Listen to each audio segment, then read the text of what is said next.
Welcome back to Old King Creole's half-priced voodoo shop. Ugh, now I'm even starting to say this shit. Hey guys, it's me, Travis. Still alive, unfortunately, and losing my sanity little by little every day. I know you guys probably have a lot of questions as to how the hell I'm even able to talk to you guys right now. And I promise I'll get into that, as painful as it is to talk about. But if you're new here, then allow me to introduce myself. My name is Travis. I work here at Old King Creole's half-priced voodoo shop, and because of my own stupidity, I've ended up becoming a human puppet for my boss, King Creole. And when I mean puppet, I do mean puppet.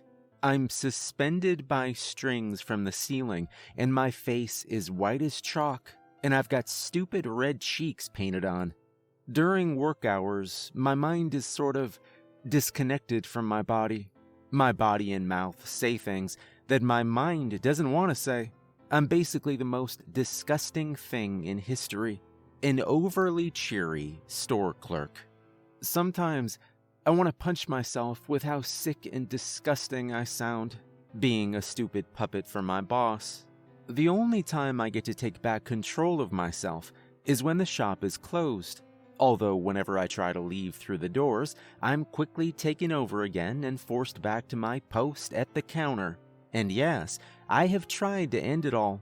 Whatever force is pulling on the strings attached to my body forces myself to end any attempt on my own life. So, I'm stuck here being the boss's puppet. Some of you asked if my parents ever came looking for me. And yes, they did. A couple of days after I was turned into a puppet, I was standing at my counter, a stupid smile plastered on my face as I looked around with my button eyes.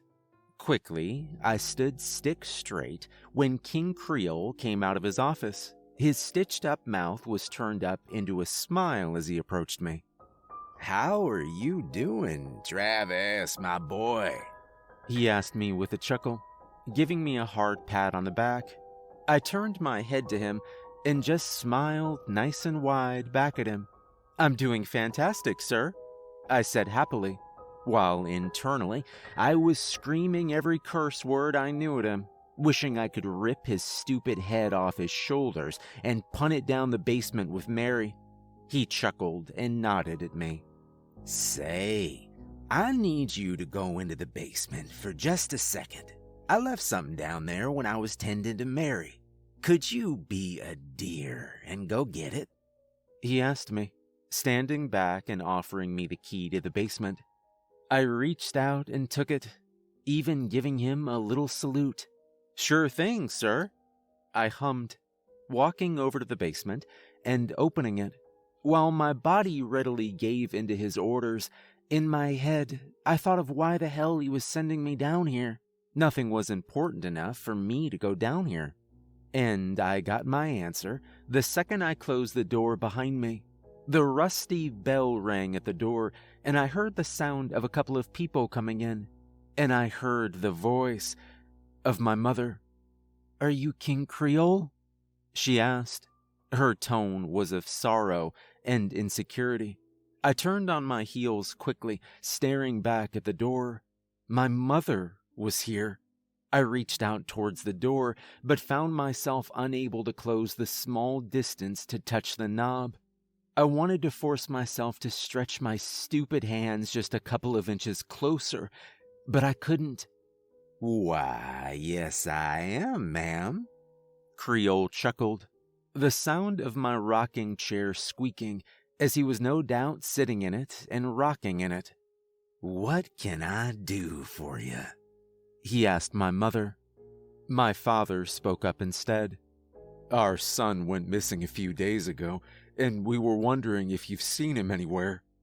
His heavy voice was also heavily covered in sadness and worry. I was just a couple of feet away from them, and I couldn't do anything to draw attention to myself. I opened my mouth to try and scream, but nothing came out of my throat but a long, soft wheeze. "Well, he was here the last day I had him scheduled to work. He left, and that was the last I ever saw of him." Creole lied through his teeth, a tone of concern on those stitched-up lips of his. "I truly don't know where he is," he explained. "We understand. If you see or hear from him, please just give us a call," my dad said to the man who was torturing me. I could hear a sheet of paper from the other side of the door, and the sound of my mom crying softly. I was alive. I was right here. Just open the damn basement door. "I sure will. He's a fine young lad. I do hope he turns up," Creole said to my parents. Soon, their footsteps grew faint, and the front door opened and closed, that rusty bell jangling and signaling the last I ever saw of my parents.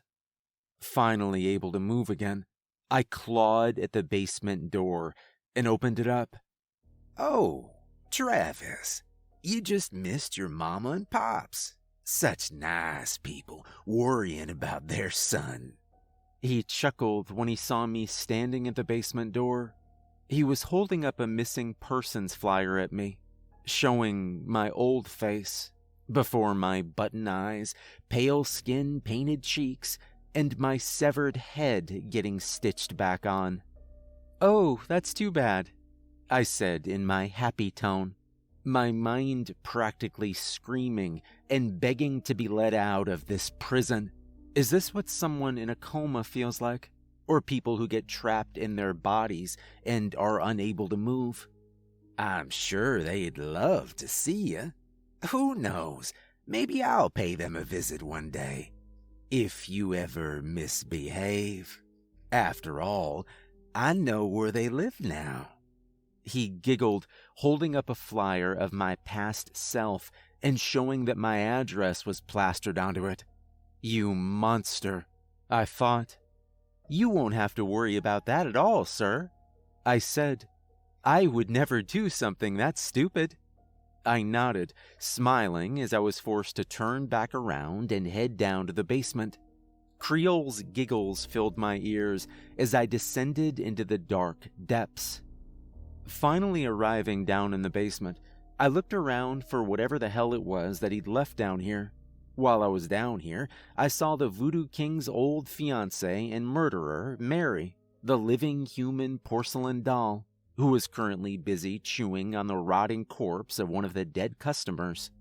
"Travis, what are you doing down here?"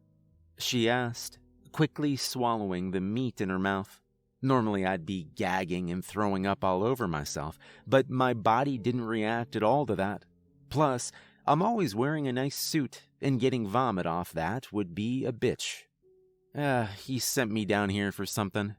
I sighed, finally having some control over myself as I walked over to her, looking at her and then at the corpse she was munching on. I won't blame her for that. A girl's gotta eat, you know? "Oh, he must want his cane," she sighed, pointing over to the item laying on the floor near some cracked and broken porcelain. I nodded and walked over to the item, picking it up and looking at it. It was a simple one made of some black wood with a white orb handle. "I'm guessing he beat you with it, didn't he?" I asked her, looking over and staring with my button eyes, finding myself hitting the orb against my palm. "Yeah," she said simply, turning back to her chewing and ripping another chunk out of the decaying body. I looked at her, and then down at the cane, sighing and trying to wrap my head around how the hell my life had gotten to this point. I should have gone to college. I left Mary to her cannibalism and started the path back up the stairs. Getting up there, I handed the item to Creole, and he smiled at me.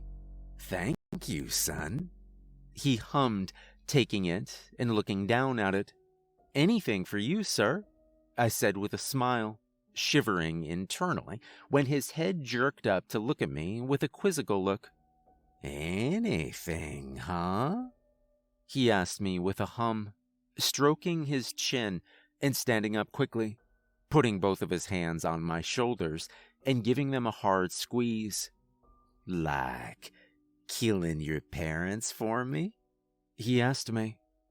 I froze. I couldn't. There was no way in hell I was going to do that.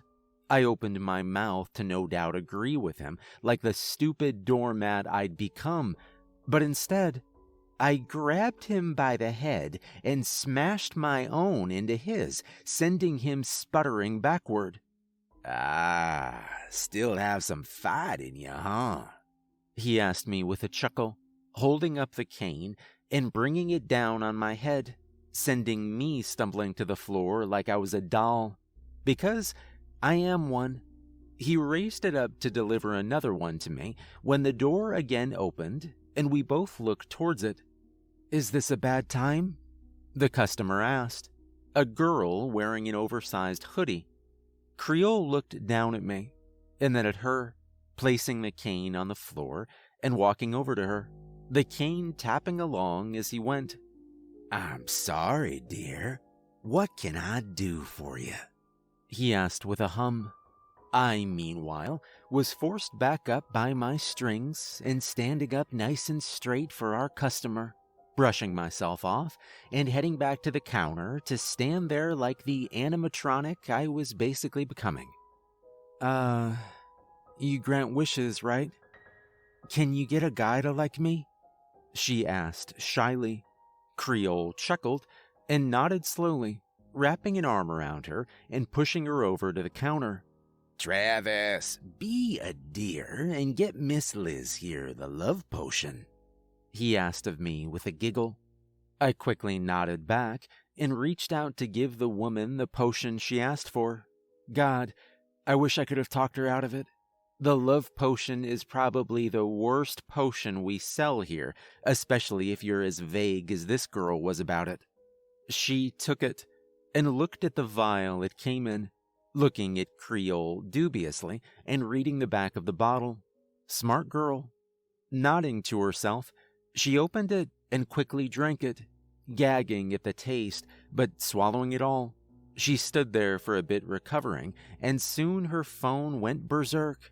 It vibrated like crazy, and she pulled it out quickly, a smile spreading on her face when she saw it was from the guy she loved. She thanked the two of us and ran off, putting the phone to her ear and chuckling as she left the shop. The poor girl had no idea what she was getting into. Every single time someone uses the love potion, the person they love ends up killing them and doing weird shit to their body, saying that they love them so much they wanted to keep them always. Yeah, making a creepy human statue out of their body is totally showing love. Creole must want to marry me after what he did to me. Let's see what happens to her. She'll probably come running back here in no time. I'll keep you guys posted if she does end up back here.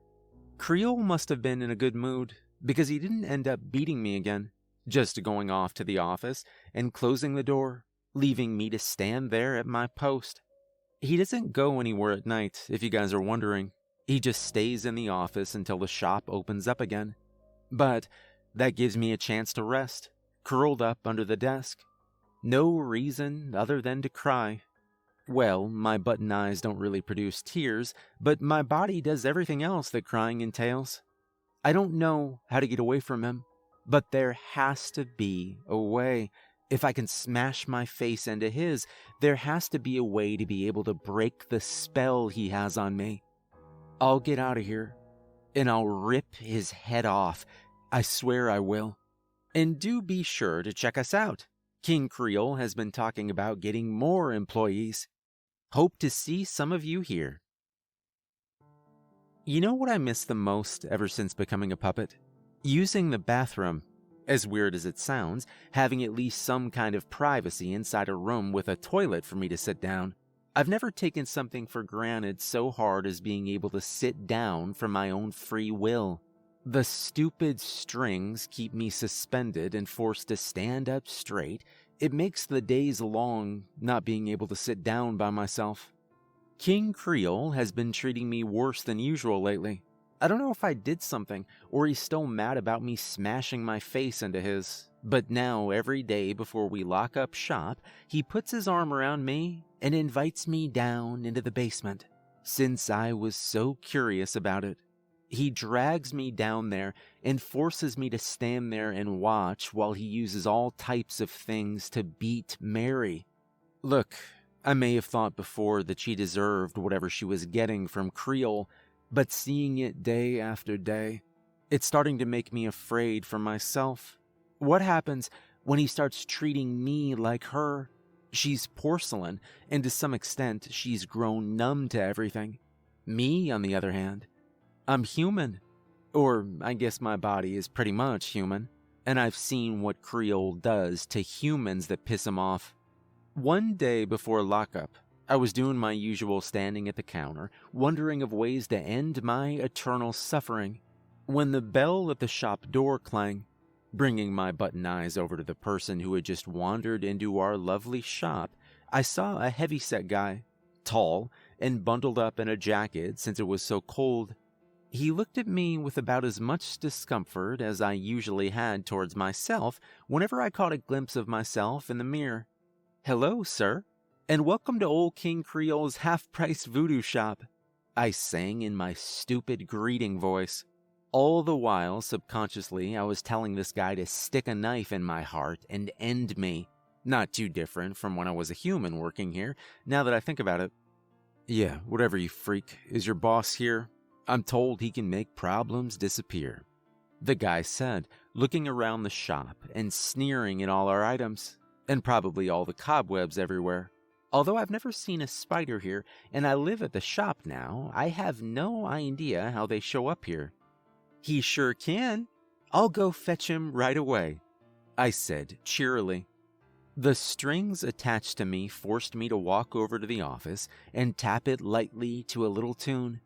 God, I wanted so badly to just smash my face into the wall when I was forced to act like this. "Oh, sir, we have a customer looking for you," I said happily, stepping back when the door flung open. Creole smiled with the stitches on his mouth, giving a nice creaking sound as they threatened to snap. He waltzed over, patting my combed hair like I was a dog, and heading to the counter to meet with this man that had wandered into our shop. What can I do for you, Paul? He asked with a cheery laugh. His gloved fingers drummed on the counter as he looked at the man and waited for an answer. The man gave the same look to Creole he gave me before shrugging and handing him a business card to the voodoo shop boss.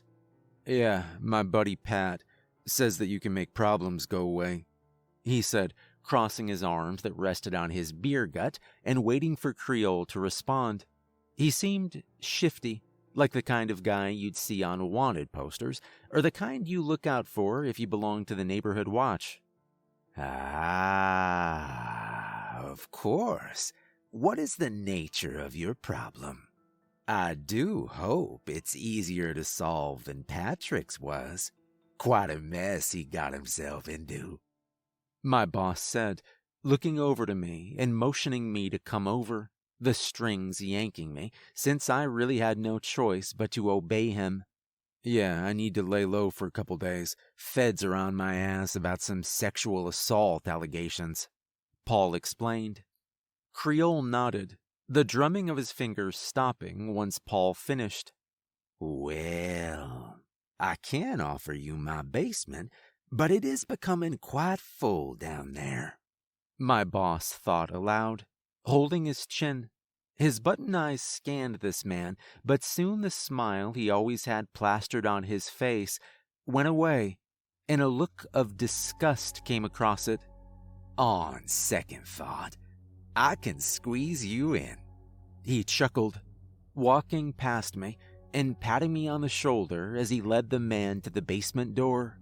"Travis, be a good boy and close up shop for the night," he said to me as he unlocked the basement and allowed Paul to enter first.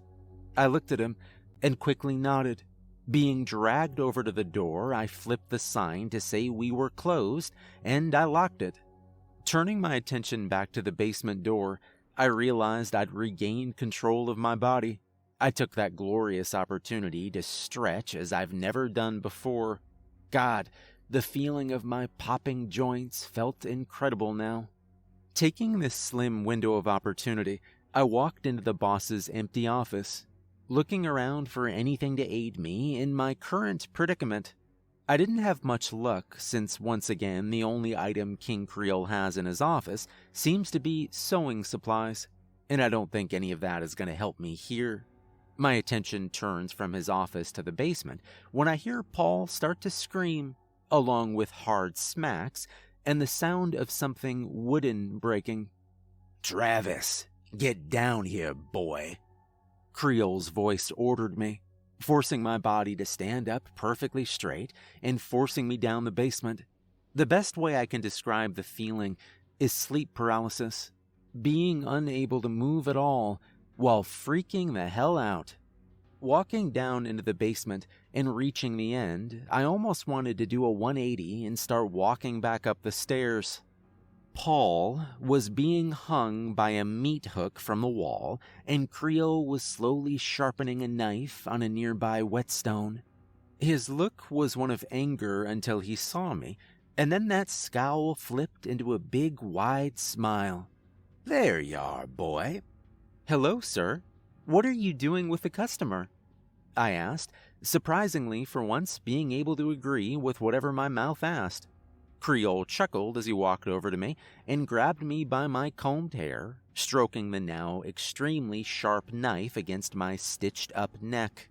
I backed up a bit, but he pulled me back into it. Why, I'm making the problem disappear, he said with a soft, low hum. Creole approached the man, placed the knife on his stomach, and dug it deep into him, causing a silent scream from the man. "I'm sure you're going to give him the swift justice he deserves, sir," I said, clapping my hands and smiling at him like the kiss-ass he turned me into. Now, I've got a pretty in-depth understanding of how Creole's morality works. He'll never harm a child, but will harm their parents if he deems it worthy of his intervention. Anybody coming into the store and asking for a wish is instantly damned for being selfish, no matter the wish, and he absolutely despises molesters and rapists. Guess this guy filled one of those categories. My attention was turned from the torture in front of me to Mary, who motioned for me to come over. I looked over to Creole and was able to force my body to walk over to the porcelain woman. I looked down at her as she struggled to keep herself up, her legs having been broken into shards and barely back together. "He'll be at this for a couple hours," she sighed, offering me a spot to sit down. I looked at it and sat down. She pulled herself onto a pile of clothes and sighed as she brushed back her wild and messy blonde hair. "Molester. He'll take his sweet time with this one," she explained to me, looking over with her single eye. Despite all the times she was put back together, she always had a hole where the right part of her face and eye should have been. "What's he gonna do with him?" I asked, trying to make conversation with a woman in a similar predicament to me, although she had suffered for far longer than I have. "Peel off his skin, use it to make voodoo dolls, and leave the rest of him to me," she sighed. The weight of her decades of torture weighed heavily on her. When I raised a hand to comfort her, she immediately shirked away from me and silently shook her head. She didn't like to be touched at all. I can understand where she's coming from. "Is there any way to save ourselves?" I asked her, hoping for any bit of information she had, but she simply responded with another silent shake of her head, a chip of porcelain falling off her face and onto the floor. She gave up decades ago. "What was he like before this?" I asked, looking up as Creole cackled in delight as he sliced off the man's skin. "Well, at least I agreed with his actions here. Truth be told, I would have asked for a turn if I knew how to skin properly. But maybe that's just my slowly slipping sanity talking. An idiot. A sweet, adorable idiot who was too stupid for his own good. She sighed hard, rubbing her cracked face and letting out a long, haggard breath. He was sweet. He really was. A mama's boy who brought me back to my house on time. And showed up on time exactly on the dot, she said with a sad sigh.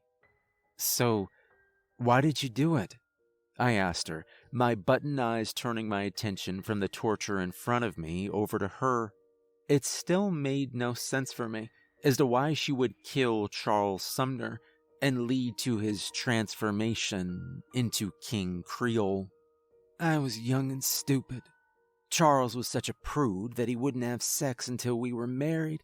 I wouldn't have cared as much if he didn't drill it into me every single day. She groaned, both of us receiving a stink button from Creole as he turned to see what we were doing. But he quickly turned back to having his fun with Paul, starting to cut into his face. So, you asked your mob boyfriend to kill him? I asked her, seeing that she was indeed a selfish whore. In Creole's own words, not my own. It wasn't supposed to go like that. I just wanted Henry to beat him up enough to scare him into leaving town, but then Charles had to go and win that contest. When Henry found out about the 10,000, he wanted it, and so he tortured Charles into giving it to him. Then he told me that they'd accidentally killed him, she explained, sitting up and looking at me with her glass green eye, looking at me with the most sincerity I'd seen from her. I take it that Mama Creole didn't take too kindly to her son being murdered. I asked her, using the distraction that Creole was having as getting some much-needed information from a primary source. Not at all, she said with a soft chuckle. The kind a person gives when they realize how bad their situation actually is. I know that chuckle real well. She suspected me from the start, and since Henry was such an idiot and didn't hide the body at all, she found Charles. And the rest is my horrible history, she explained. She really was a flawed person. But was I any better? I helped my boss cover up murders, got rid of bodies for him.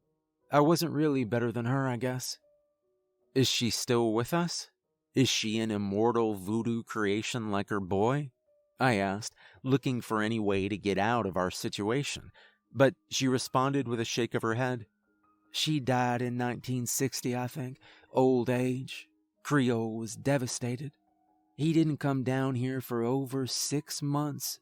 She didn't want immortality, so she just went quietly into the ether. She sighed, flinching when a chunk of human meat was flung at the two of us. Both of us looked up in terror when Creole pointed the blood-soaked knife at us.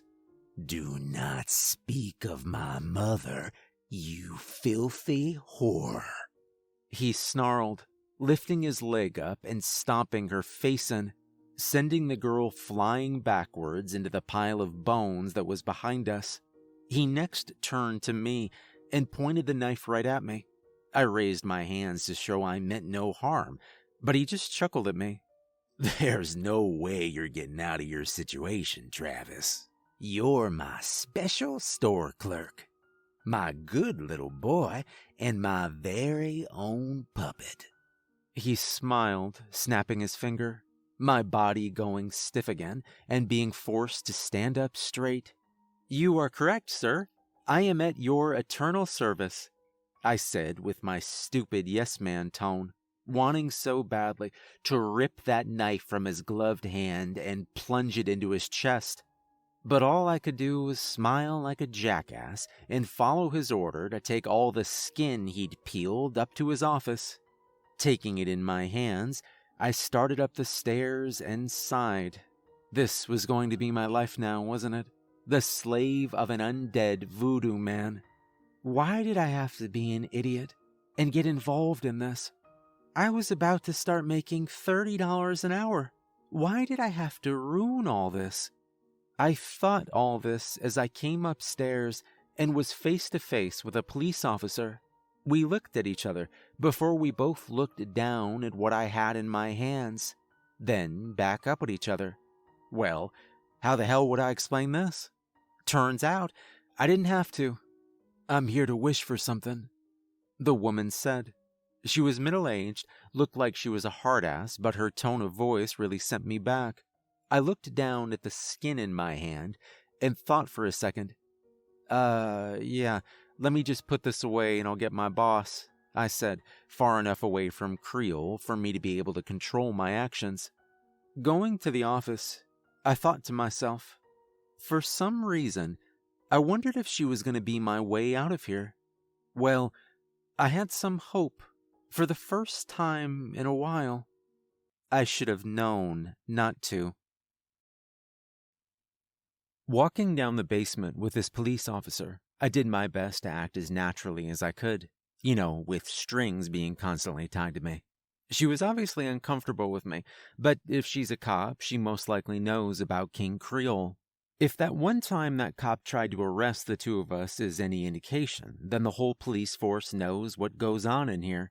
I finally made it down the steps with her in tow, watching as Creole was beating Mary with his cane for probably the same reason he had been before. Sir, this officer has a wish, I said, for once in my normal voice. He must have been so upset that he wasn't even bothering to control me at that moment. He looked up at me with a scowl on his face, before staring at the officer. His button eyes went from her to me, then down to Mary, whose face was barely held together from his vicious beatings. Ah, Officer Kilpatrick, you're early. Our appointment wasn't until 7. He chuckled, taking his top hat off and running his fingers through his black, messy hair, putting the item back on, and walking closer to us. Pointing his thumb back at Mary, he moved his head towards her, the sign for me to move Mary out of sight. Nodding, I went over and gently picked Mary up. She's light as a feather, mostly since her body is hollow on the inside, I'm pretty sure at least, and I carefully placed her in the corner of the room, careful not to put her down too hard and risk more pieces of her falling off. I know, but I got off early, so I figured I might as well just come here. She crossed her arms and looked at the voodoo shop owner. We had a deal. I made sure that your missing clerk wouldn't be investigated thoroughly. Now you owe me my wish, she said, her eyes traveling to see me staring back at her. That couldn't be possible, I thought to myself. Creole had too much influence that no one was ever going to come looking for me. This officer had been my one chance at getting out of this hell. But it turned out she had signed my eternal damnation here. Yes, dear. I'm well aware of our little deal. Creole chuckled, brushing some porcelain off his suit and staring at the middle-aged officer in front of him. You want your precious little daughter back. He sighed, looking at her, with his back to me. She kept looking over at me, tending to Mary, and obviously feeling guilty about what she'd done. You can do that, right? And not have her ending up like a freak like you two? She asked, pointing to the two of us and waiting for an answer. Gonna be honest, that one hurt. Being compared with Creole really hurt. If that's what you wish. But that is particularly hard to do, and for that, I'm gonna need her body. Creole explained, walking past her and over to the basement stairs. And I'll need your help with that, Officer Kilpatrick, he said with a toothy grin, those stitches strained to breaking once again. Why can't you send your little puppet? She snuffed, pointing to me again and once again chipping away at my soul and causing me to turn my gaze away from them and look back to Mary, who patted my chest to make me feel a little better. Oh, I'm afraid Travis isn't allowed outside of the shop. I will accompany you if you so wish. Her body must be brought back here, of course. Otherwise, I'm unable to perform the required ritual to bring her back. Creole explained, tapping his fingers on his cane, clearly waiting for this woman to get a move on things.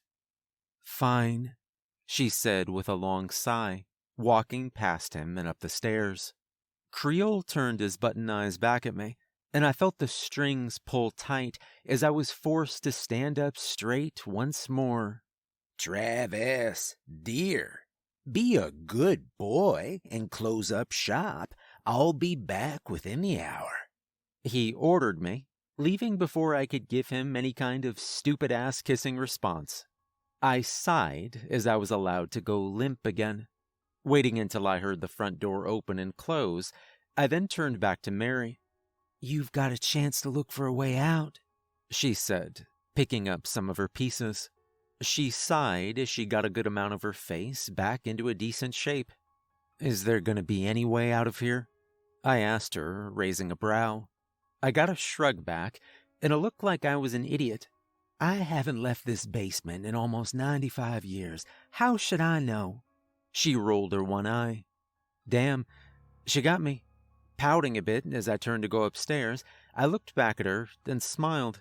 She may be older than everyone I know combined, but old girl still has some bite in her. Making my way back upstairs, I did my only order and locked up the shop, looking around at the dusty and cobweb-filled place with my button eyes and trying to find any kind of way out. Like always, I couldn't get out the front door. Once again, I had no luck. Turning my head, I looked at the voodoo dolls on the wall and thought for a second.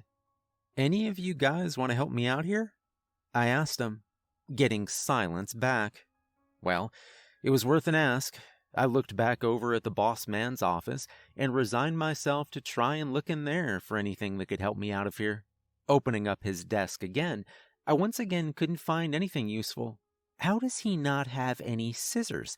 How the hell does he cut shit? Resigning again, I sat in his office chair and looked around at all the pictures. Picking up one of them on his desk, I looked at it.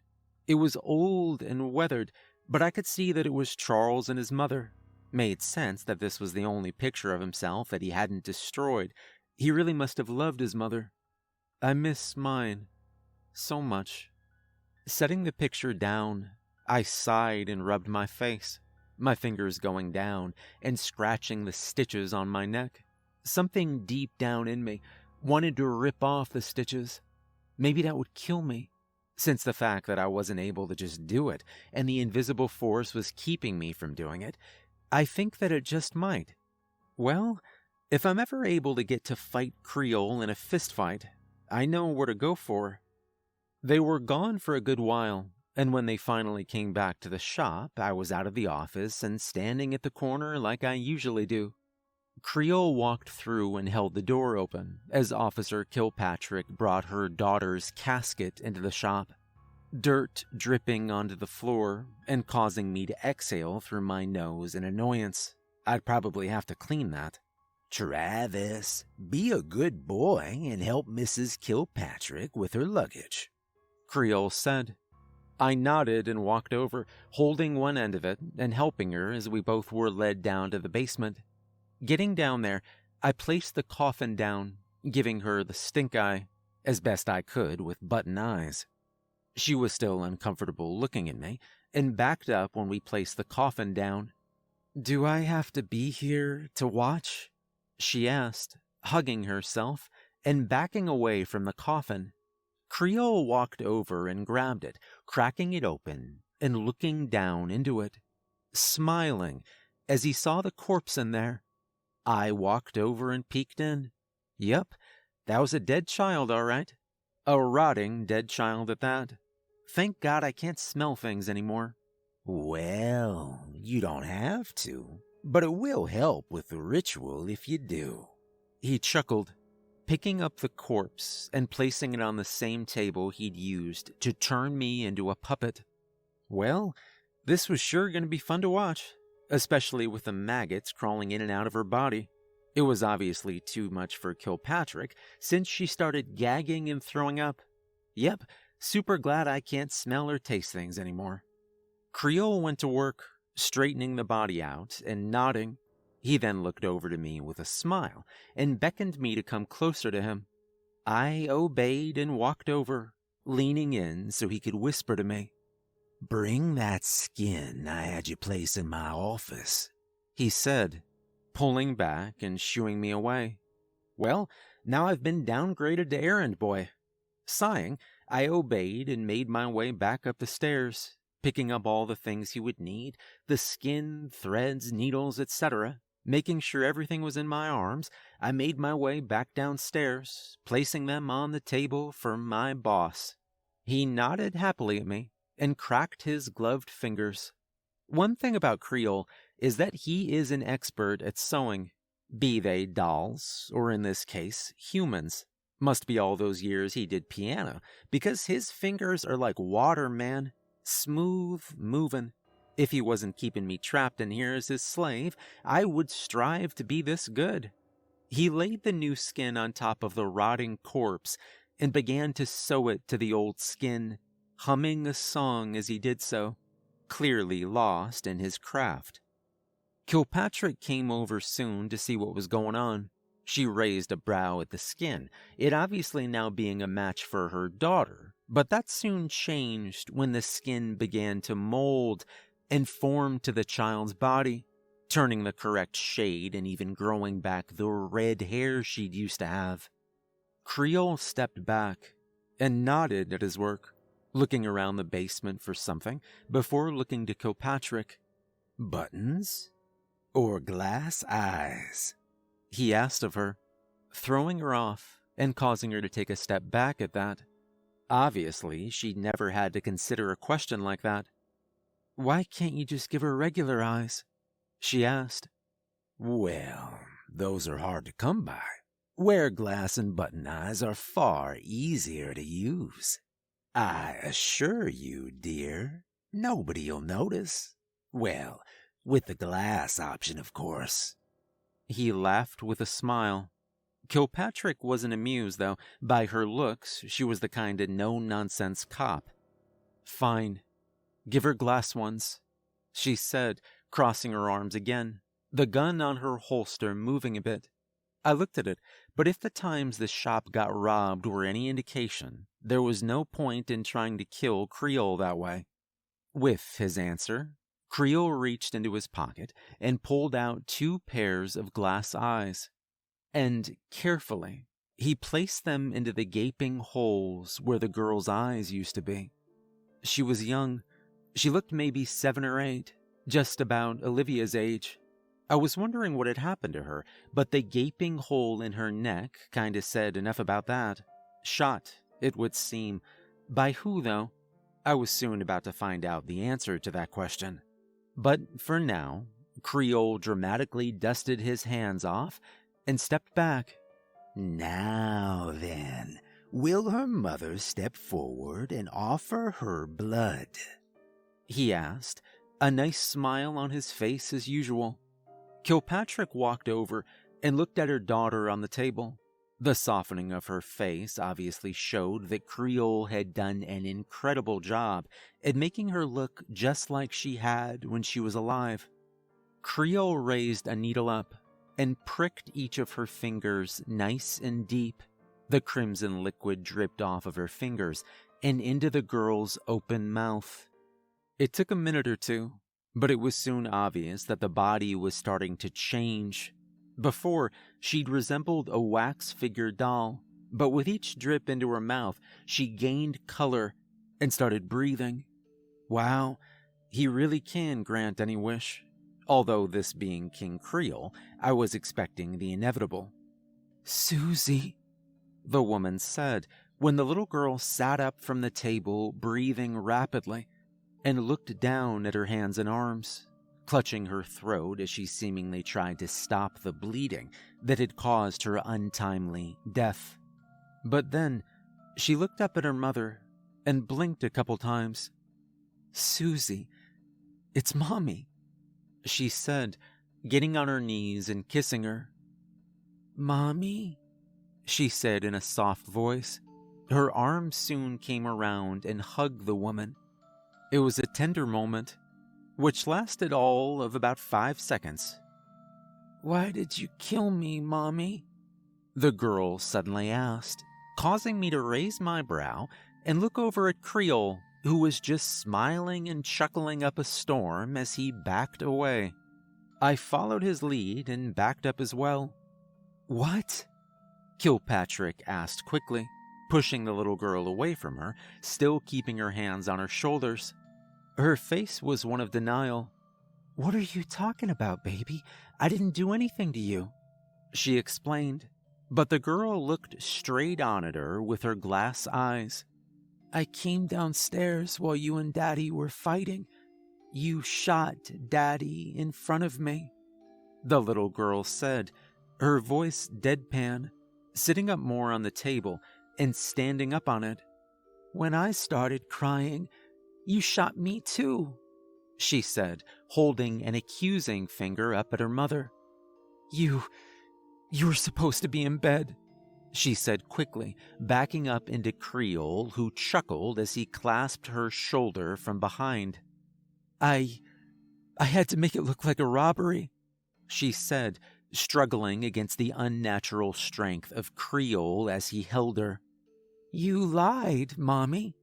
You always said lying was bad," Susie said, her voice becoming more and more distorted, her mouth opening up to reveal row upon row of needle-like teeth. "You killed me, and you lied," she said in a distorted voice, pouncing from the table and onto her mother. She took a big chunk of neck meat as her and her mother fell to the floor with a scream. Creole stepped over the two of them as Susie continued to chow down on her mother. "She never said to make her forget about what happened," he explained with a chuckle, tapping me on the shoulder and turning around to watch the scene with me. "You know, your parents seem really desperate to find you. Maybe they'll come in and wish for you back. Better hope they word it correctly." He giggled, slapping me hard on the back and leaving me alone to watch the scene as he returned upstairs. I stood there and watched a little girl eat her mother for a good while, mostly because I dreaded returning upstairs. I was about to until something came sliding over to me and hit my nice dress shoes. I looked down, and I swear I almost lost both of my button eyes. A pocket knife. I looked back over at Kilpatrick's body and saw Mary already going through the dead woman's pockets. "Keep it safe," she said, going back to looking for anything else. I bent over and picked it up, feeling the item in my hand and looking back over at Mary. I wanted to try cutting the ropes there, but I needed another opportunity where Creole wasn't in the shop. Guess I just have to play the waiting game some more. Hopefully, I can stay sane long enough till that happens. Susie finished eating her mother and came upstairs with me. Creole ended up turning her into a voodoo doll and placing her on the wall with the others. Why waste precious materials after all? It had turned out that Kilpatrick's husband and daughter were killed in a burglary gone wrong, and looks like Kilpatrick had a fat life insurance policy on her husband. So much for serving and protecting. Since the cops are firmly not an option anymore, I'm still stuck in the shop. But at least I have a knife now. Not risking telling you guys where it is, just know it's safe. And hopefully, I'll be able to do something with it. A small step towards freedom, but a step nonetheless. I've done a lot of horrible shit while working here at the half-priced voodoo shop, but this tops everything before. I bet some of you have been wondering about that one girl who came and asked for a love potion. Well, I'd forgotten about her until she came running to the shop in the middle of the night. There was a loud thud from the door, followed by a bunch of panicked knocking. I popped my head from behind the counter and raised a brow. A positive to having the button eyes is that I've got incredible night vision. So, even with the lights off, I was able to see clearly the girl knocking on the door. I sighed and pulled myself up onto my feet and forced myself to walk over to her. "We're closed, ma'am," I told her, looking at her and noticing that she was covered head to toe in blood. Not an unusual sight at the shop, I have to say. I can hear you guys yelling at me for not helping her right away, and look, man, I'm a voodoo puppet. I can only give so much of a shit anymore. "I need you to help me. I came here before and asked for a love potion, and ever since then the guy I've been dating has turned into an absolute psycho," she said, smashing her hands on the window harder and yanking on the locked door some more. I sighed, looking at her. "All sales are final," I said, thinking for a second and looking back over to the office and then back at her. Sighing harder, I opened the door, I let her in, and I locked the door behind her. I turned the lights of the shop on and looked at her with crossed arms. "Look, I can't do much for you. I'm in a much worse situation than you are." "Screw you, man. My boyfriend just tried to chop my head off," she said. It must have been the first time she took a really good look at me, because when she looked at the stitches all around my neck, she took a step back. "Okay, maybe we're in the same boat," she mumbled. "Yeah, look, I can take you down to the basement to hide from your boyfriend, but you cannot tell my boss this. Otherwise, it will be very bad for both of us," I explained to her, walking over to the basement door and pulling on it, groaning when I realized that it was locked. I should have figured that. "Okay, maybe not. Look, you can just chill here with me until the morning, and then we can both deal with whatever the hell happens," I said, just exhausted from everything. Being unable to sleep is terrible. "Thanks. I'm Liz. I think your boss already said my name." She offered her hand, and I shook it, not minding the blood on her. "I am Travis. So what's with the blood? You murder your boyfriend?" I asked her, walking over to the counter and offering her the rocking chair I'm never allowed to use during working hours. She sat down and started rocking a bit. "No, I did stab him a shit ton of times, but as I was leaving the house, he stood up and rushed towards me. So I just ran and ended up here," she explained, rubbing her arms and pulling away when she seemingly finally got a good look at herself. "You wouldn't happen to have an extra change of clothes?" she asked me. "Yeah, in the basement," I replied. I looked around the shop. The voodoo dolls were obviously not happy that I brought somebody into the shop after hours. I responded with the middle finger to them. Judgmental assholes. We kind of just sat in silence until she finally broke it with a question I knew was coming. "So what happened to you?" she asked me. I looked at her with a raised brow and started chuckling. Clearly she doesn't read my post. I walked over to behind the counter and produced the missing person poster my parents had given King Creole. I handed it to her. "That used to be me," I said with only a hint of sadness, crossing my arms and leaning against the wall next to her. She took it and looked down at it, then back at me. "You look better with messy hair," she said, causing the first genuine smile I'd had in a very long time. Ever since being turned into a voodoo puppet, my hair has been forced to be down and perfectly combed, opposed to my normal messy hair that I loved. Getting a compliment on my old hair was uplifting, to say the least. "Thanks. I hope I can get it back someday," I sighed, looking over to the door and standing up straighter when I saw a figure shambling towards the shop. "Hey, does your boyfriend usually walk on all fours?" I asked her, keeping my buttons trained on the figure shambling over to us. No? What kind of question is that?" she asked, obviously confused. There was a loud knocking on the front door. She stood from the rocking chair and started to back up into me, smearing blood onto my suit. "That's him," she said. "Figured," I replied, as the creature started slamming into the front door. To say he was a human is like comparing me to a normal human at this point. His face was split straight down the middle, and he had plenty of teeth inside of the crevice where his brains should have been. He was also clearly unaware or uncaring of the fact that his guts were spilling out all over the sidewalk. "You said you just stabbed him?" I asked Liz as I leaned over the counter to search for a weapon. "I had to make sure he was dead. Clearly, I should have done more," she said, producing a knife from the hoodie she was wearing. I looked at it, and then at her, and shrugged. "Do you have any kind of magic shit that'll kill him?" she asked me as I calmly looked into the box of things I kept behind the counter. "Look, I am just a slave at this point. I don't know if you've noticed, but I'm being held up by magic strings that disappear into the ceiling. Not much I can do in that department." I sighed, pulling out Officer Kilpatrick's gun from the box and slamming it onto the counter.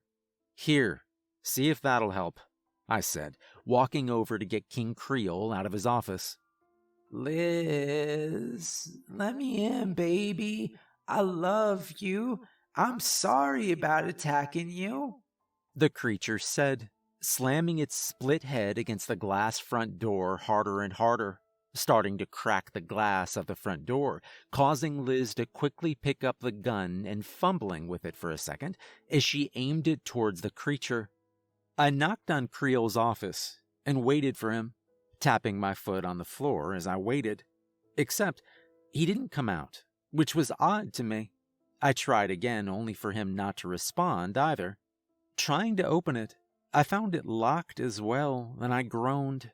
I know for a fact he doesn't sleep, since I don't sleep. So where the hell was he?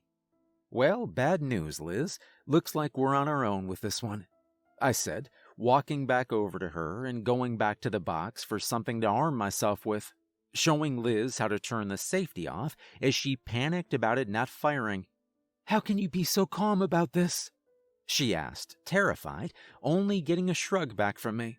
In my defense, at this point, I kinda expect this type of thing to happen. Finding the gun from one of the robbers, I checked the cylinder and found 3 bullets still unfired. Great. One for the monster, one for Liz, and one for me. That was a plus, I guess. Alright, so we fire as many bullets as we can into him. Is that really our only plan? I asked her, sitting down on the rocking chair with a huff as I rubbed my aching legs. Standing up for so many hours really does a number on him. "Unless you have a better idea," she said, still pointing the pistol towards the creature that used to be her boyfriend, who was rapidly putting more cracks into the glass door with each hard smash of his head. Well, at least he was dedicated to that. "You guys gonna help us out?" I asked the voodoo dolls.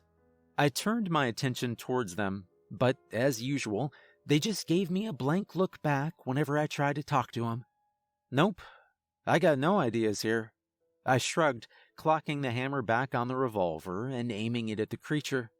We would have had a last stand there if I hadn't noticed the voodoo doll template on the counter. Ever since being turned into a puppet, I'd forgotten about my little companion. He seemingly hadn't forgotten about me, though, as he was holding King Creole's key. I guess he wasn't such a little shit after all. Taking Liz by the arm, I pulled her over to the basement door and unlocked it, quickly pushing her in and walking in myself as her boyfriend broke through the door. "I can't see a thing," she huffed, flinching when the creature started pounding on the door from the other side. But I gave her a pat on the shoulder and took her hand as I led her down the flight of stairs, able to see rather well down there. "Don't worry. If Mary can't get through that door, he sure as hell isn't either," I said, leading her to the basement and flicking on the lights. I turned around when she screamed at all the dead bodies and human remains. Oh, and Mary eating another customer. "Hey, Mary, don't mind us," I said, waving to her. "He won't be happy that you brought someone down here," she pointed out, wiping her blood-stained mouth and looking at the girl I'd brought down here. When is he ever happy about something I do? I asked back, reaching down and handing Liz some random articles of clothing. Plus, I don't even think he's here. I knocked and he didn't come out of his office, I pointed out, leaning against the cold stone walls of the basement. We'll just make sure she's out of here before he comes back, the porcelain woman said, going back to her meal with the same vigor she had before. Liz was obviously confused and scared, but I assured her that Mary was mostly harmless. Nodding, she went over to the corner and changed out of her bloody hoodie and jeans into another hoodie and jeans. Go figure. What are we going to do about Trevor? She asked after a decent period of silence. I looked at her with my button eyes and sighed, running my hands through my hair and thinking it over. There was a chance that the voodoo dolls would deal with it, but I'd only ever seen them do anything after King Creole had been attacked by the rookie cop. I guess waiting is the only thing we can do. I shrugged. I really didn't have any ideas. If I couldn't get out of this place, how the hell am I supposed to come up with some kind of way to kill a boyfriend turned evil undead creature? She wasn't exactly happy with this option, but there wasn't much we could do about it anyway. So, I'm guessing your parents didn't find you? She asked me. The subject wasn't the most ideal thing I wanted to talk about at this moment, but I figured there wasn't much else to talk about. No. Creole made it so the police won't investigate my disappearance. My parents came here to ask him about me, and I couldn't do anything to alert them that I was here. I sighed, looking away and over to the corner. Well, if I get out of here, I'll tell him, Liz said, causing me to look over to her. Would she really do that? More importantly, what would ever happen after that? Creole wouldn't just let me go. He'd cause my parents more suffering, and by extension me. I still remembered his threat to me. No, I can't risk Creole hurting them. Me and Mary are working on a way to get out of here. I just need some time to think, I said, rubbing my face and scratching at my buttons. But right now, I gotta make sure he doesn't find you. Let's just say he doesn't like people knowing that Mary exists down here, I said, walking over to her and taking her hand as I led her back to the stairs. I don't hear him, she whispered to me. And she was right.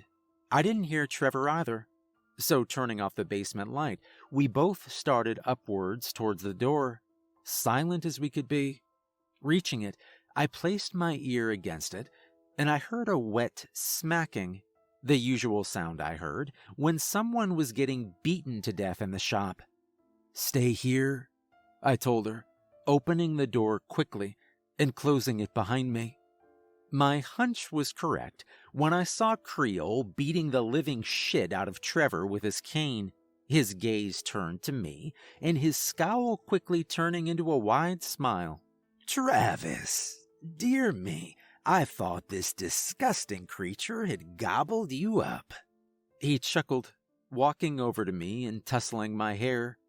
Already, I could feel my body tense up and my brain lose control as the strings took over. No need to worry about me, sir, I said happily, praying to whatever God existed for me not to say that Liz was hiding in the basement.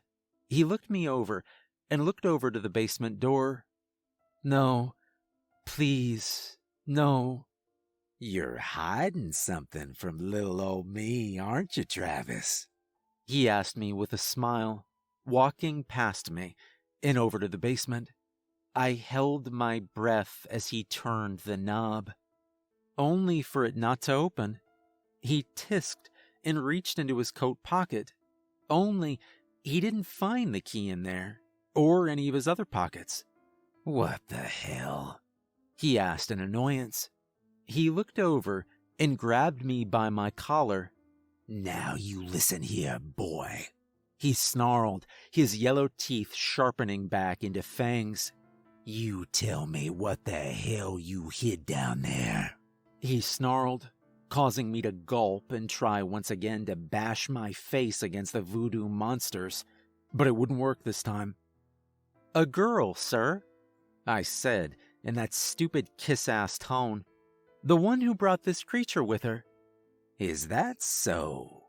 Then it must be Miss Elizabeth," he asked with a coo, pushing me away and producing a needle from his pocket.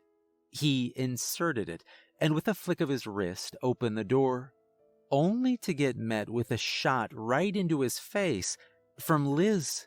The voodoo man stumbled backward and tripped over the bleeding corpse of Trevor. "Run!" I managed to choke out as the strings loosened, and I seemingly was able to have control over myself again.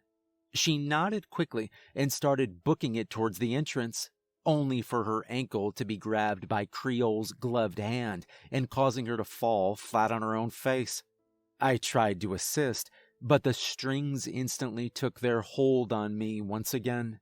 "Well, Miss Liz, seems your potion didn't turn out so well," Creole chuckled, the hole in his head dripping with the black substance that usually came out of his mouth.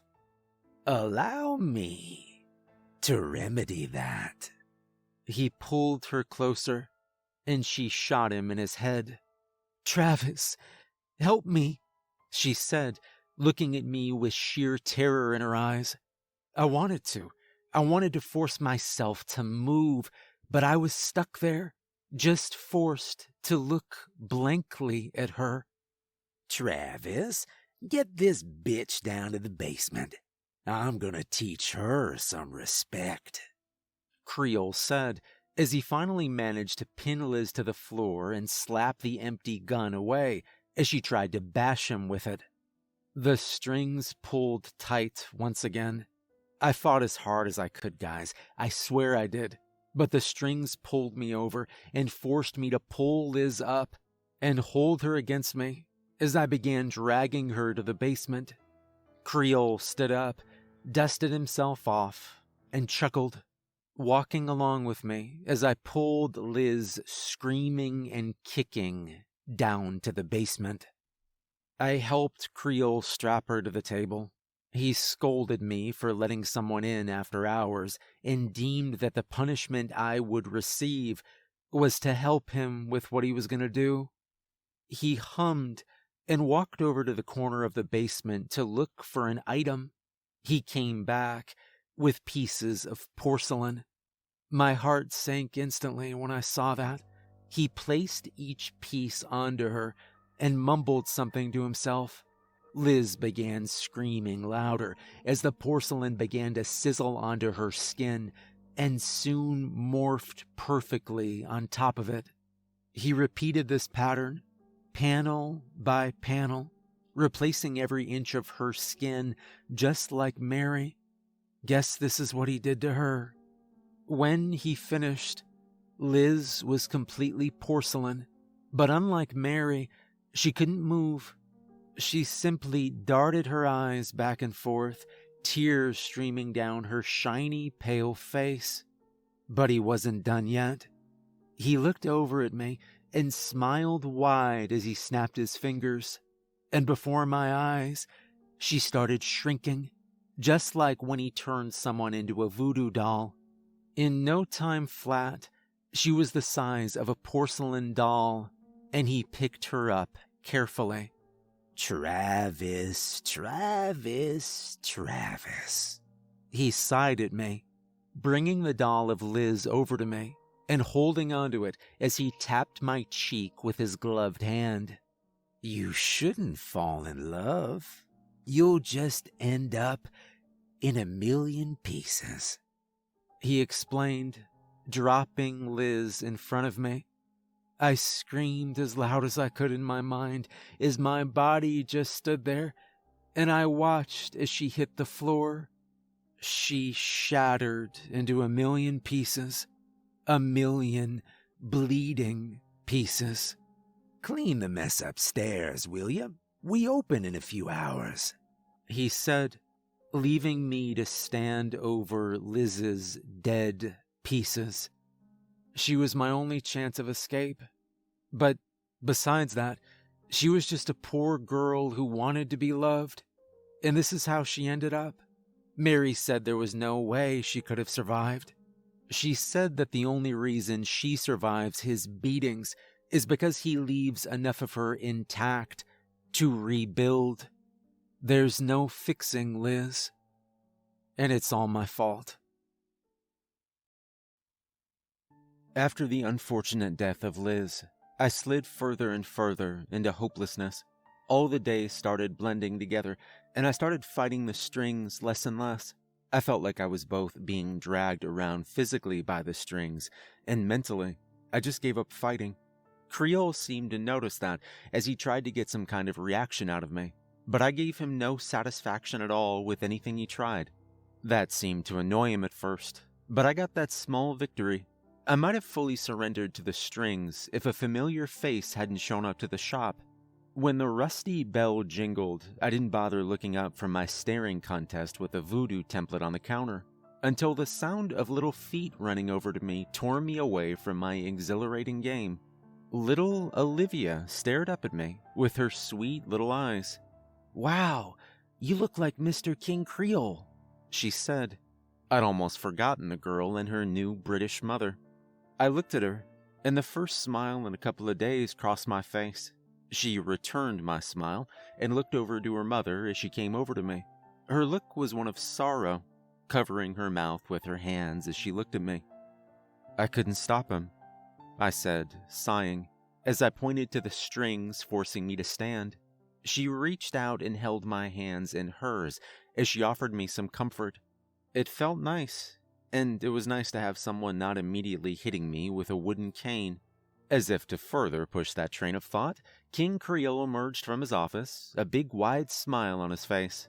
"Olivia, darling," he said with his big cheery grin, coming over as the little girl ran to him and wrapped her little arms around him. "Don't you worry, dear. I know what day it is today," he said with a soft chuckle, petting her head as he kneeled down to her level. She looked up at him, flabbergasted. "You know today is my birthday?" she asked with a smile. The voodoo owner nodded and stood back up, looking over at me and Olivia's mother, a finger coming up and wagging at the two of us. Olivia's mother quickly let go of my hand and stood back. She feared the creature just as much as I did. He smiled when she was finally away from me and turned his attention back to Olivia. "Of course I do. Now come along, darling. I've got the perfect present for you," Creole said, taking Olivia's hand and leading her to the office. Her mother followed after them and soon enough left me alone once the office door was closed, leaving me alone once again. Well, at least someone showed me some kindness. It felt nice. The trio emerged from King Creole's office and chuckled as Olivia thanked him a million times for her gift-wrapped present. Smiling down at her and then over at me, his button eyes met mine, and he chuckled. "How about a story before y'all leave for your party?" he asked her, looking down at Olivia, who quickly nodded and jumped up and down, handing the gift to her mother and really just wanting to hear his story. "Travis, my boy, bring that rocking chair and your old stool over here," he ordered me. I nodded and brought the two chairs over. Creole took the stool, and Olivia climbed up onto it. "Now, once upon a time, there was a man named Charlie," he began, a soft chuckle leaving his lips as he looked up at me and Olivia's mother. We both looked away from his commanding gaze. "Now, Charlie loved playing the piano. He wasn't very good at it at first, but he kept practicing and practicing. Day after day, he played the same songs over and over just to get the movements down perfectly. And one day, he did it. He'd mastered the piano." The voodoo man smiled, lifting his fingers up and mimicking like he was playing the piano. "Wow, couldn't he just have wished to be better at the piano?" Olivia asked the storytelling voodoo man. He let out a howling laugh, causing me and Olivia's mother to flinch. "No, darling. My mama always said life can't be solved with a wish. You gotta roll up them sleeves of yours and get it yourself. Charlie knew that, and he never stopped practicing and getting better. He even started his very own band. He smiled, seeing Olivia with stars in her eyes. He continued. He even fell in love and got engaged. But life isn't always fair to hard-working people like Charlie. He sighed, leaning back in the rocking chair and letting it creak. Now, you and I already know the story. We know who Charles Sumner was and who he became. I knew this very well in my futile attempt to stop my fate from happening, so why was Creole telling an abridged version to Olivia, especially on her birthday of all days? The brutal murder of Charles Sumner isn't exactly the kind of children's story I'd tell a kid. What happened to Charlie? Olivia asked, now concerned plastered all over her face as she scooched closer to the edge of the stool to look up at King Creole. The voodoo man's smile grew as he let the chair rock him back closer to Olivia. Little old Charlie, well, he won a contest. A contest that gave him a lot of money. He was going to buy him and his fiancée a nice plot of land with a house on it. But Charles's little lady friend was very naughty. She wanted that money all for herself. He said, his smile straining his stitched-up mouth as his rocking on the chair continued. She decided to get her secret boyfriend to steal the money from Charlie so they could keep it all to themselves. At that line, my buttons instinctively drifted over to the basement door. Mary had been punished for her crime for close to 100 years at this point, and it seemed like there would be no end in sight for her. Who was that Greek myth guy? The one whose liver got eaten by that giant bird every day? Prometheus, I think. I guess that's what kind of punishment old King Creole dishes out. So, on the night he won the contest, Charlie was brought to a bar to celebrate and have a party with people he thought were his friends. Then, they took him out to the woods. The smile on the pale voodoo store owner's face dropped a bit. Then, they started beating him, saying all manner of horrible things to him. He said, shaking his head and looking at Olivia, who was captivated by every word being spoken to her. Did they kill him? The little girl asked. Clearly, she was smarter than her years let on. She could tell where the story was going. Not right away. They beat him, and when they realized Charlie had gotten a very good look at all their faces, well, they picked up some sticks, and they stabbed them into Charlie's eyes. You cannot imagine the pain Charlie felt, his so-called friends hurting him this badly. Creole said, taking his top hat off and running his gloved hands through his messy black hair.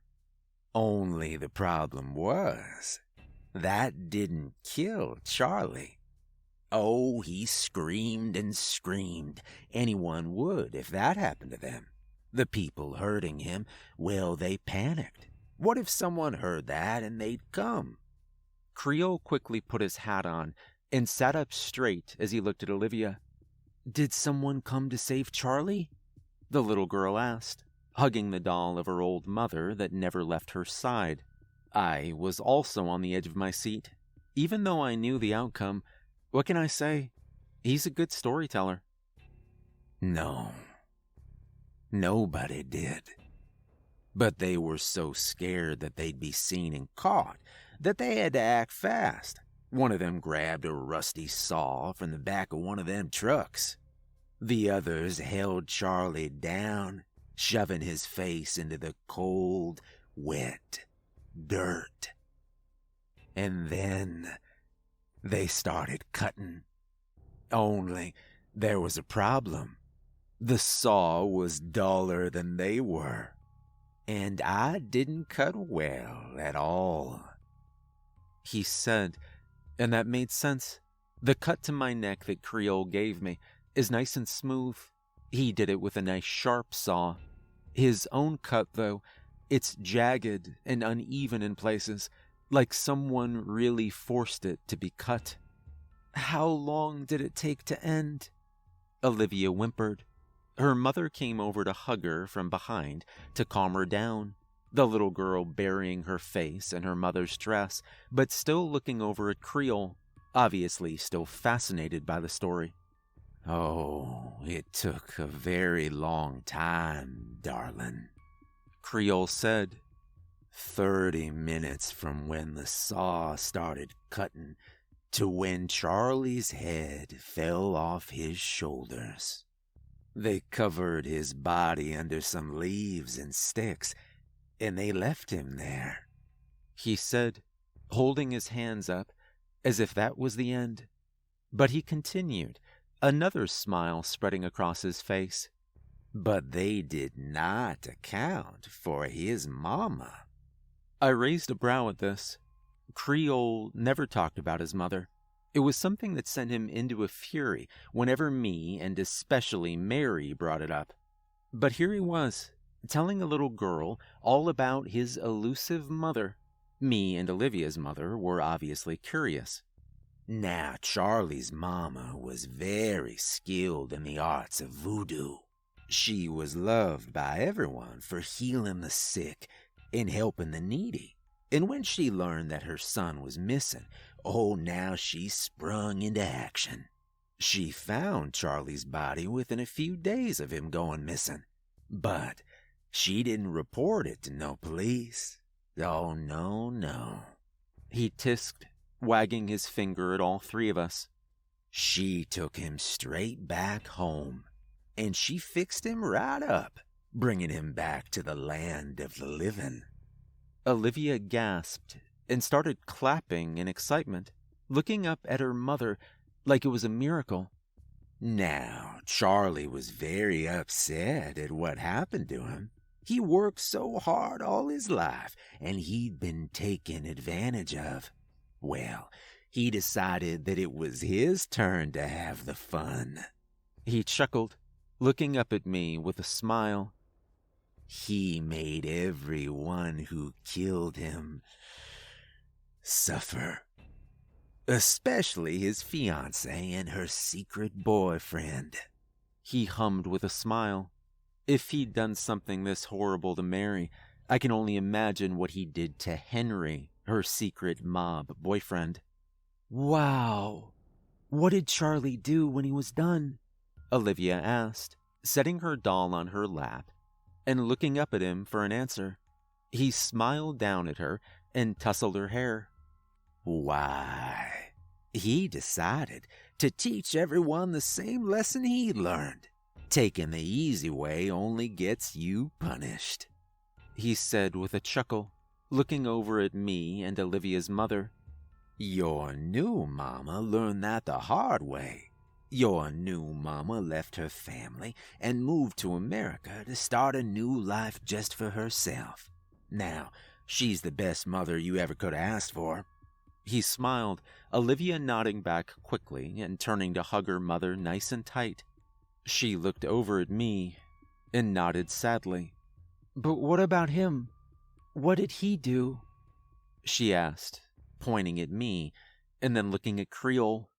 I also looked at him, expecting some bullshit thing I'd done to deserve this.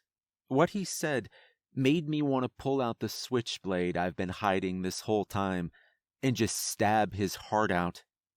I was feeling selfish, he replied, standing up and walking past me as the strings tightened and forced me to stand in place while he said his goodbyes to Olivia and her mother. Both of them left the shop, and he approached me and wrapped his arm around my stiff body. Travis, my boy, your parents called me once again. They're begging me to help them find you. I think they might even be coming over again. Who knows?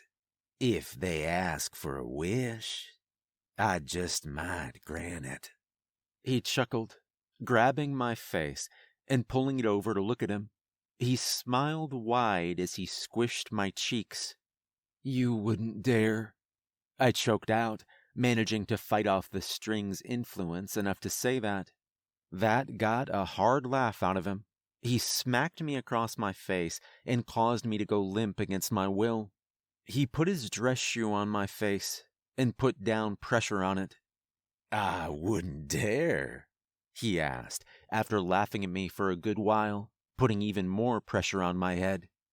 "If you weren't my sweet little pet, I would have already gutted you like a fish and used you for a voodoo doll," he hummed, reaching down and grabbing me by my hair and pulling me back up. "Listen here. If you so much as try anything with Mary, I'll kill your parents right in front of you," he said with a smile, dropping me back on the floor and fixing his tie. I struggled to push myself up and look at him, gritting my teeth and trying to think of a way to fight back. And what I said is the reason I haven't posted an update in a while. "You know, your mother would be so disappointed that this is what you're doing," I said, and I instantly regretted it when he stopped in place and looked back at me, his teeth grinding hard as he came over to me, grabbing his cane from seemingly nowhere and starting to beat me with it. That was normal when he got pissed off, but this time he dragged me by the suit collar down into the basement. "You will not speak of my mother," he growled as he tossed me down to the floor of the basement and snapped his fingers. The strings on my body pulled tight as he had me suspended from the floor. "I guess I'll have to make sure that filthy mouth of yours is kept shut." He smiled as he produced a needle and thread. He stabbed my lips with it, and he sewed my mouth shut. He left me dangling from the ceiling for 2 straight days. Mary managed to cut the threads on my mouth with the porcelain shards that she always had near her. After he calmed down, he dragged me back up to the counter and shoved me behind it, pointing a gloved finger at my face. The voodoo human doll delivered a threat to me that has left me chilled to the bone. "You so much as speak out of line, and I will turn your parents into dolls, and I will burn them in front of you," he said, stepping away from me and letting his threats seep in. He means it, and he has the ability to do it. I need to stop him. I need to kill him. Let me get this straight, and for the record, I don't know how to do any kind of voodoo. It's not like King Creole has a how-to-do voodoo book lying around here somewhere. And let's just say the internet has been even less helpful. Anything I try just ends up with me getting beat by my beloved boss when he discovered what I'd tried to do. So that's completely off the table for me. Though, it would have been cool to give him the same shit he's been giving me. So far, the only thing I had going for me was the switchblade and Mary. The old porcelain girl still might have some fight in her. Plus, I still have the key to the basement that my little template voodoo friend gave me. Creole seemingly hasn't noticed, or he has an infinite amount of keys because he easily goes down there every day to beat Mary and to do his usual messed up shit down there. So when he went down there today, I expected to hear the usual shattering porcelain sounds. But I didn't hear it this time. I heard a piano. Now let me tell you something. Hearing any kind of music break the deafening silence of the shop was like hearing the voice of an angel. I turned back to look at the basement door and raised a brow as to where the hell a piano had come from. I've been down there a lot. There ain't no piano down there. I walked over to the basement door and found it open.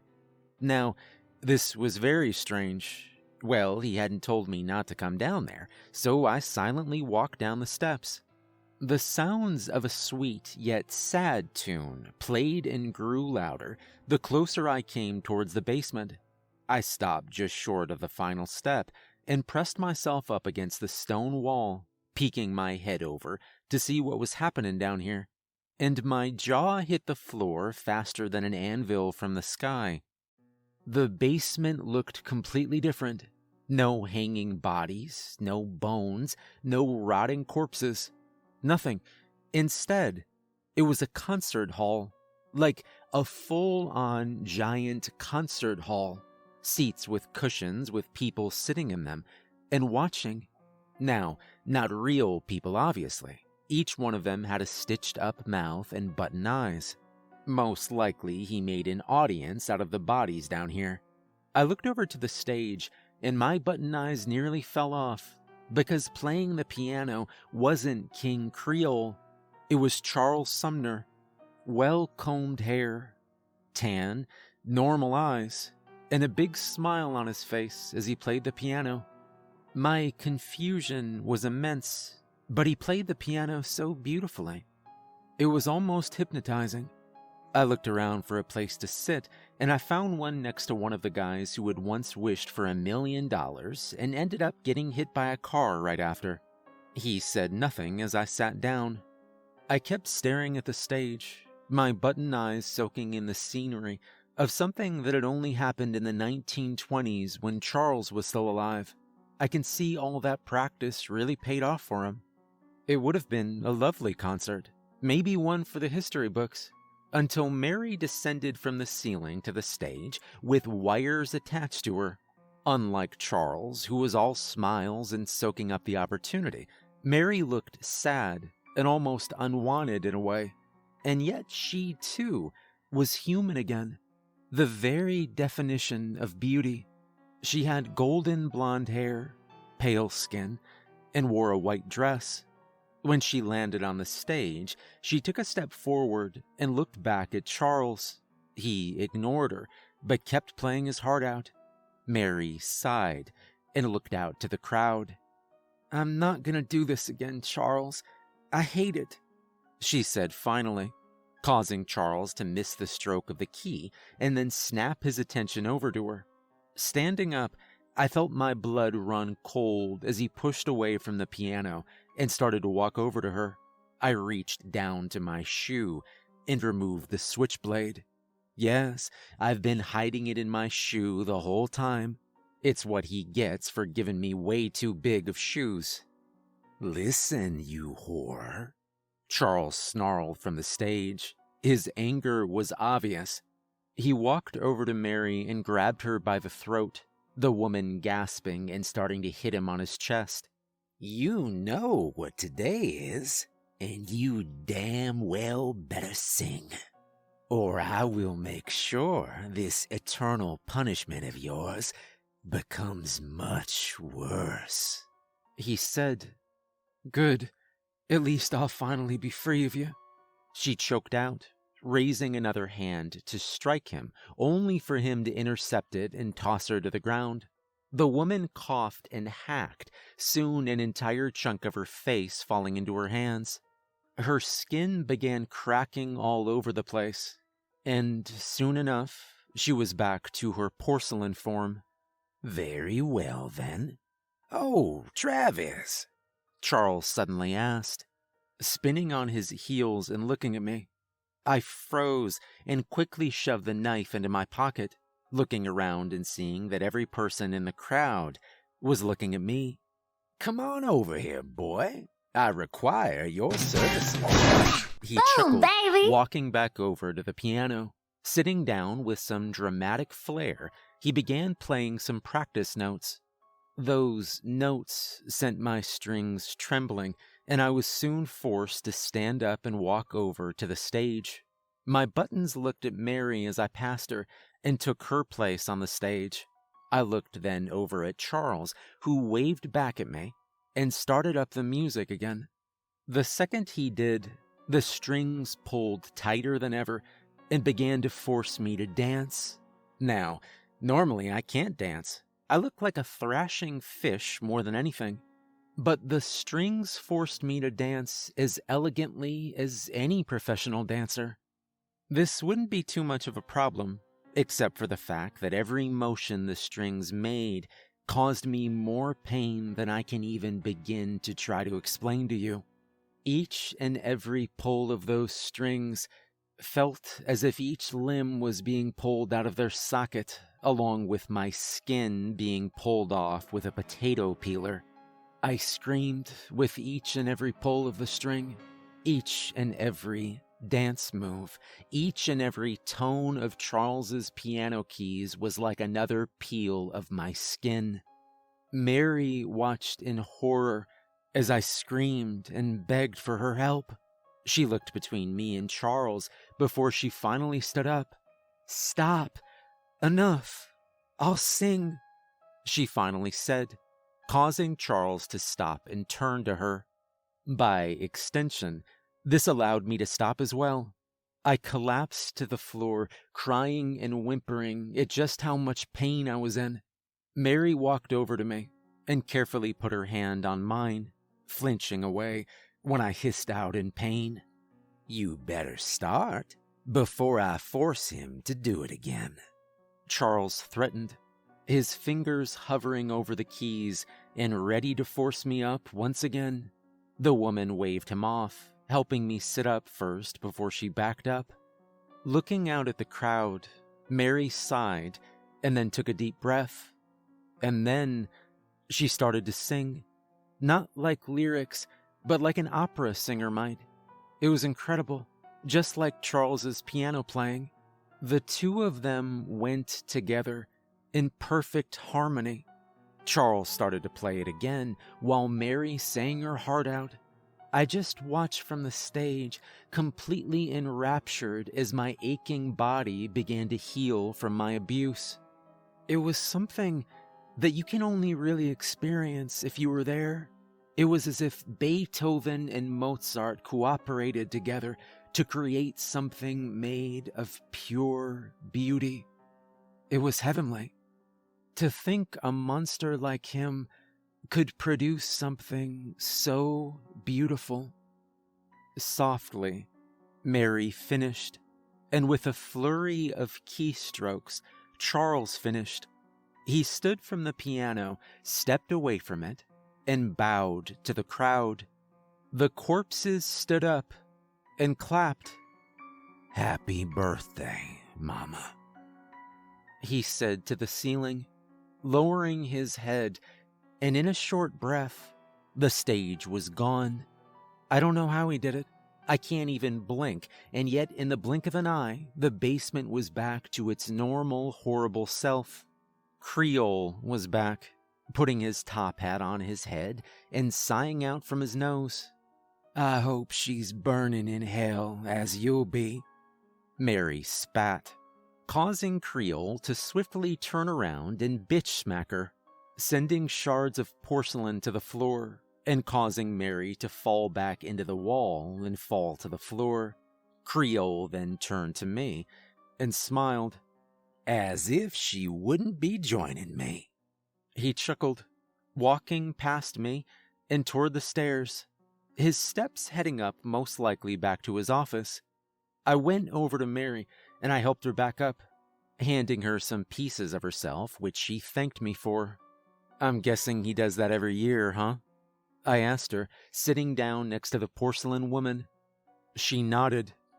"His tribute to her, for bringing him back to life, and for being a good mother, I guess," she explained, looking over at me with her only eye and sighing, shaking her head and looking over to all the bones and bodies lying about. "I'm no better than him. I eat anything he sends down here just to be able to grow back any piece of my body. If I really wanted him to kill me, I would just have to stop eating. And yet here I am," she said with a sorrowful chuckle, looking over to me and reaching a hand out to touch my face, sending me flinching a bit, but she softly rubbed my red-painted cheeks. "Those look good on you. Some much-needed color." "I'd rather have some real color," I chuckled, letting her touch me for a second before pulling away. I don't know if it's because she's my only contact in this horrible place, but it's comforting to know that she cares about me, at least enough to stop my suffering when she can. Our moment was interrupted by a hard crack to the back of my head, sending me falling into her lap. As I looked up, I saw Creole snarling down at the both of us.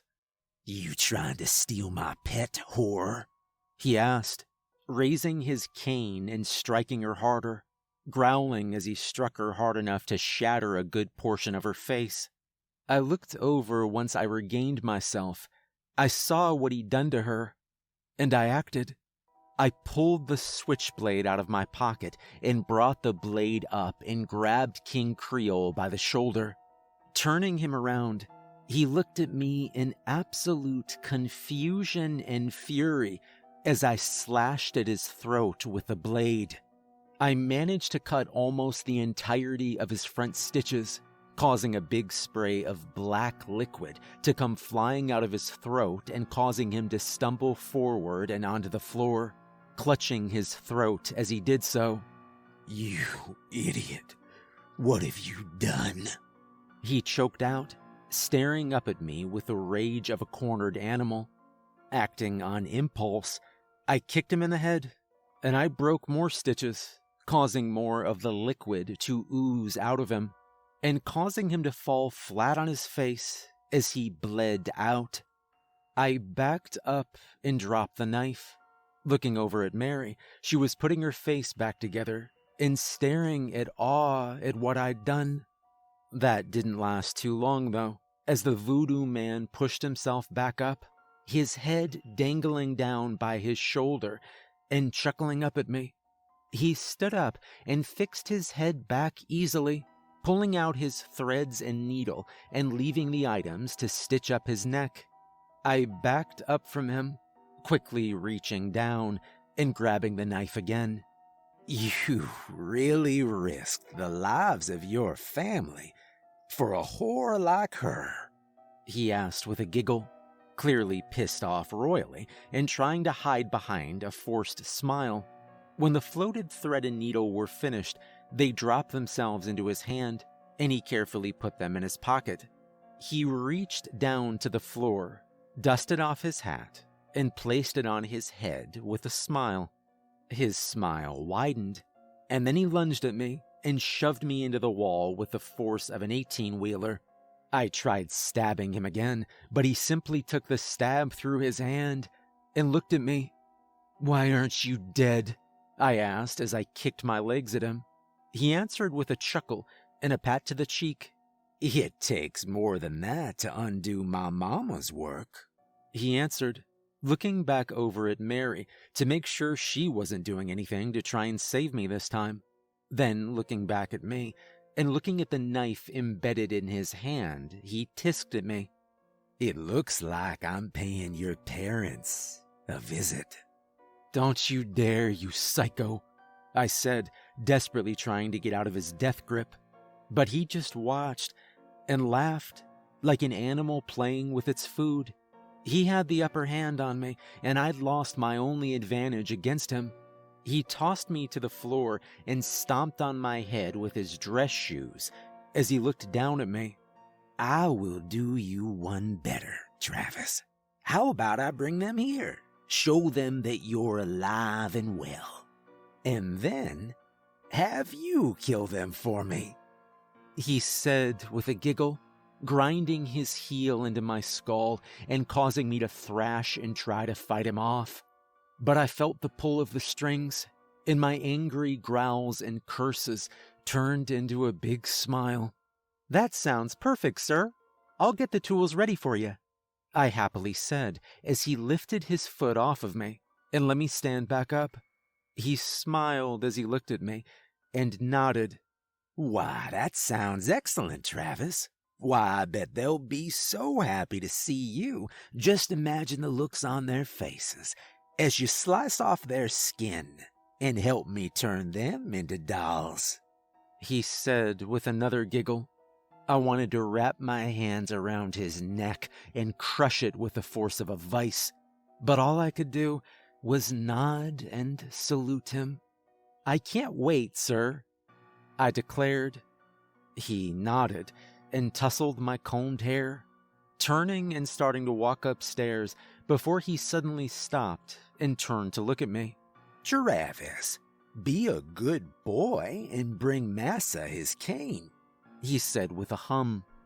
I turned my head to look at the item sitting on the floor, turning back to him and finally walking to get the item. I picked it up and handed it back to him. "Good boy," he said, walking upstairs and leaving me, the knife still stabbed in his hand. Well, I messed up. I wasted my only chance to kill him, and now he'll be back with my parents at any moment, and it's all my fault. I should have fully decapitated him. Maybe that would have worked. I don't know anymore. I've been laying on the floor of the shop for about 5 minutes now, just crying. Well, I was, because I think I have one more chance. My little voodoo template friend has just produced a scissor blade for me.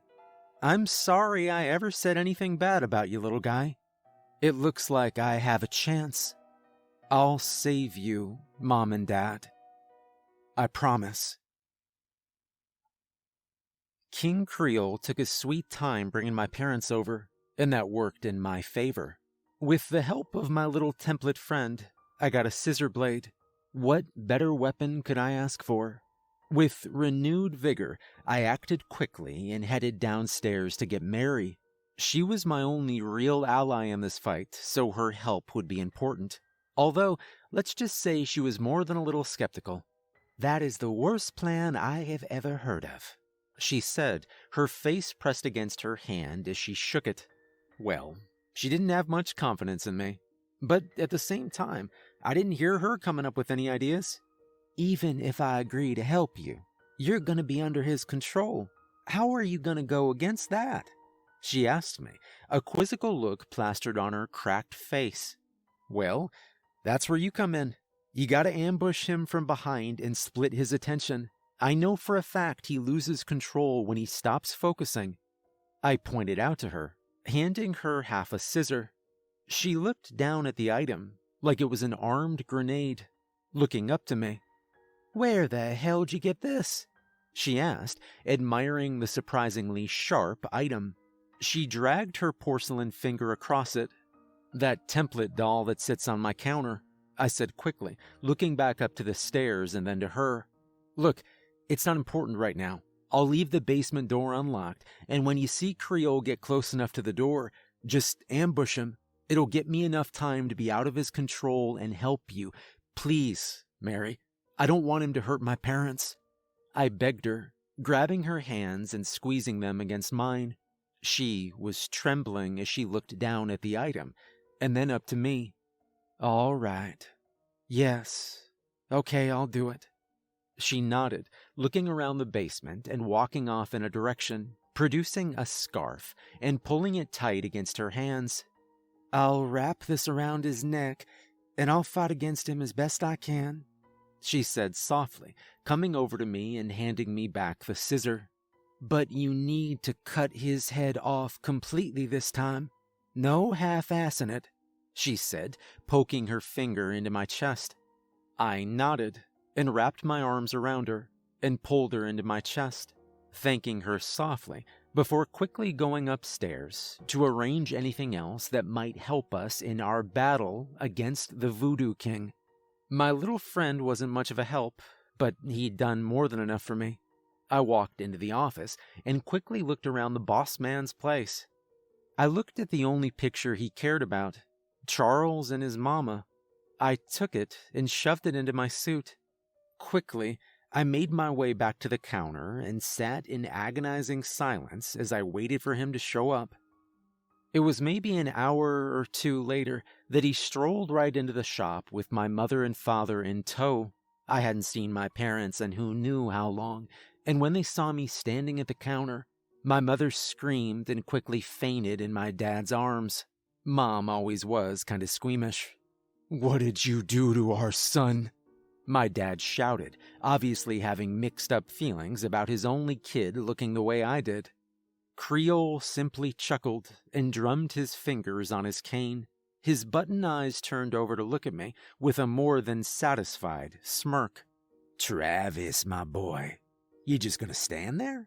Come greet your mama and daddy, he ordered, snapping his fingers. The old familiar pull of the strings forced me over to my parents. At the very least, he let me talk. Dad, I managed to choke out through pent-up tears. I wanted to reach my arms out and hug him tight. My mom started coming around again, and she looked at me, reaching a shaking hand out. I may have been an undead puppet, but I was still their son. Travis, my mother whimpered, touching my painted cheeks and my combed hair. Oh, now as much as I'd hate to break up the sweet family reunion, Creole interrupted, walking over to us and smiling as he rubbed the head of his cane with his gloved hands. Travis here has been a very bad boy, and unfortunately, I do believe a punishment is in order, he hissed, raising his cane and snapping his finger again. My body went as stiff as a board, and a smile was forced upon my face as I took the offered cane and raised it above my head. I brought it down on my mother's head. With a sickening crack, she went down. I was screaming internally as my dad looked at what I'd done. I wish I could have told him the reason I'd done it, that I wasn't in control, but I just as quickly raised the cane again, and I brought it down on his head as well. Good boy, Creole hummed, wrapping his arm around me and pulling me close. He smiled and pinched my cheek playfully as he took back the cane. Be a dear and start taking them to the basement, he said, walking over to the basement door to unlock it. And that's when Mary burst through the door and tackled him. He barely had time to react before Mary was on top of him and wrapping the scarf around his neck and pulling it tight. As I'd predicted, his control over me faded, and I quickly pulled the scissor blade out. As Mary fought with him, I ran over and plunged the blade into his mouth. "What are you doing?" Mary shouted, still trying to contain him to the floor as I jostled for space next to her. I didn't have time to answer her, so instead, I showed her, dragging the scissor across his stitched-up mouth and cutting free all of them. His jaw dropped open soon enough, and that black sludge began to leak out of his mouth. Next, I started putting the blade against his throat and slicing as many stitches as I could. But, inevitably, he threw us off and stumbled to his feet, barely able to stand on his own. Oh, you've done it now, he snarled, spitting out black sludge as he stumbled forward to us. He covered his mouth to keep the fluid inside of him